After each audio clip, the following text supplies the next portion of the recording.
ආයිබෝන් අදත් ඔයගොල්ලෝ සාදරයෙන් පිළිගන්නවා travel with chef YouTube channel එකට. මම අදත් මම රෙසිපි එකක් අරන් ආවා. ඒ තමයි මේ ගොරක paste එක හදාගන්න කියලා. ඉතින් මේ ගොඩක් වෙලාවට මේ ගොරක ප්‍රශ්නයක් තියෙන ගොඩක් අයට. මොකද මේ paste එක ඔයගොල්ලෝ ගොඩක් වෙලාවට කඩින් තමයි ගන්නෙ. නමුත් ඔයගොල්ලෝ ළඟ ගොරක තියෙනවා. ඔයගොල්ලෝ දන්නේ නැහැ ඒක හදාගන්න paste එකක්. ඉතින් හරිම ලේසි මේක හදාගත්තාම ඔයගොල්ලන්ට කාලයක් මේක ශීතකරණේ තියාගන්න පුළුවන්.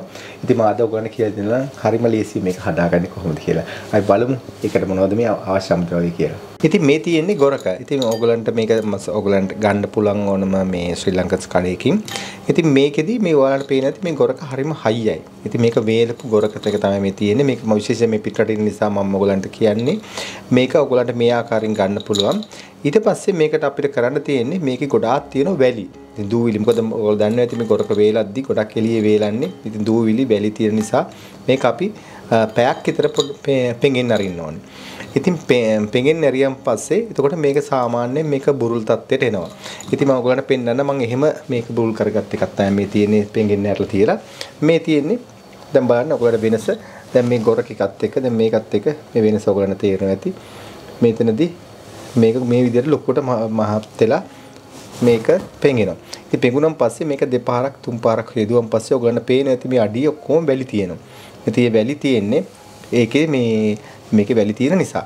ඉතින් මේක දෙතුන් පාරක් හොඳට හොදලා ඉවරලා අපිට කරන්න තියෙන්නේ මේ වගේ තත්ත්වයට හොඳට ආවම පස්සේ දැන් බලන්න හොඳට මේ මෙලෙක් වෙලා මේක තියෙන්නේ.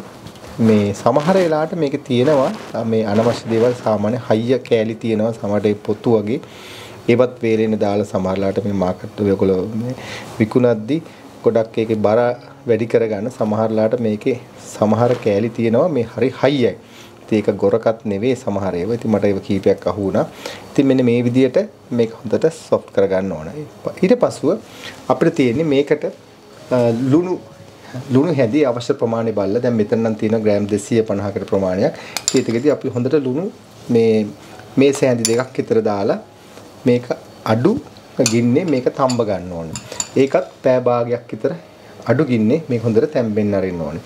ඒ තැම්බුණන් පස්සේ මෙන්න මේ විදියට එනවා මේක. මේ තියෙන්නේ මම මේ තඹාගත් එක. දැන් මේක හොඳට තැම්බිලා තියෙන්නේ. මේක මම පෑ භාගයක් විතර මේ තඹ ගත්තා. මේක හරි ලේසියෙන් මේ ගැලවිලි යනවා. එතකොට මේක තැම්බුණන් පස්සේ අපිට ඒ වතුරත් ඒ විදිහටම තියාගන්න ඕන. එතකොට මේකේ ලුණු ගතියත් හොඳට තියෙනවා. මේක මම ඊට පස්සේ මේ මගේ බ්ලෙන්ඩර් එකට දාලා හොඳට මේක ග්‍රයින්ඩ් කරගන්න ඕන. කියන්නේ පේස්ට් එකක් අපි හදා ගන්න ඕන. ඉතින් හරිම ලේසි මේක හදාගන්න. මේ වතුරත් මේ නාස්ති අයින් කරන්න එපා. මේ වතුරත් අවසානයේදී අපි එකතු කරගන්නවා. ඉතින් මෙන්න මේ විදිහට තමයි මම මේක තඹගෙන තියෙන්නේ. ඉතින් මම ගොඩ පැහැදිලි කරලා දුන්නේ මෙන්න මේ විදිහට අපි තඹ ගත්තන් පස්සේ අපිට ලේසි මේක අපේ මැෂින් එකේ දාලා මේක බ්ලෙන්ඩ් කරගන්න. ඉතින් මම මේක දැන් මේ විදිහට මේ ග්‍රයින්ඩ් කරගන්න ඕන නිසා මම මේක දාගන්න මේ විදිහට. මම මේක දාලා මම මේ ග්‍රයින්ඩ් කරලා ඔයගලන්ට මේ පේස්ට් එක හදලම ඔයගලන්ට මේ පේස්ට් උනන් පස්සේ මම ඔයගලන්ට මම පෙන්නන්නම් මේක කොහොමද මේ ග්‍රයින්ඩ් වෙලා තියෙන්නේ කියලා. ඉතින් මේ වගේ හොඳට බ්ලෙන්ඩ් කරගෙන මේ ඔක්කොම පේස්ට් එක මේ විදිහට හදාගෙන තියෙනවා. මේක හරිම ලේසි හරිම පහසුයි. මොකද ඔයගොල්ලෝ දැන් ගොඩක් වෙලාට බෝතල් ගන්න ගියත් ඒවා ලොකු වියදමක් කරන්න ඕන විශේෂයෙන් පිටරට ඉන්න අයට. ඉතින් ඒකමයි මම මේක ඔයගලන්ට පෙන්වන්න හේතු උනේ. මොකද මමත් කවදාවත් බෝතල් ගන්නෑ මේ විදිහට ගොරක ජූස් අරගෙන මේ විදිහට බ්ලෙන්ඩ් කරලා ඊට පස්සේ මේ ගොරක තඹු වතුර තියෙන්නේ ඒ ටිකත් අපි මේකට මේ විදිහටම එකතු කරනවා. මොකද ඒකේ හොඳ මේ තඹපු වතුර නිසා ඒකේ හොඳ ගුණයක් තියෙනවා. ඒක නාස්ති කරන්න එපා. නමුත් ගොඩක් වතුර වැඩි වුණොත් එකත් හරියන්නේ නැහැ. මේ විදිහට මේ වතුර ටික එකතු කරලා මේ පේස්ට් එකත් එක්ක තේල් තියන්න. මේකෙදි මතක තියාගන්න මේ වතුර මේ නිකම් වතුර කවලම් කරන්න එපා. මේක සීතකරණය ඔයගොල්ලෝ මාස දෙකක් වුණත් තියාගන්න පුළුවන්. මේ කාලෙත් තියාගන්න ඕන නිසා.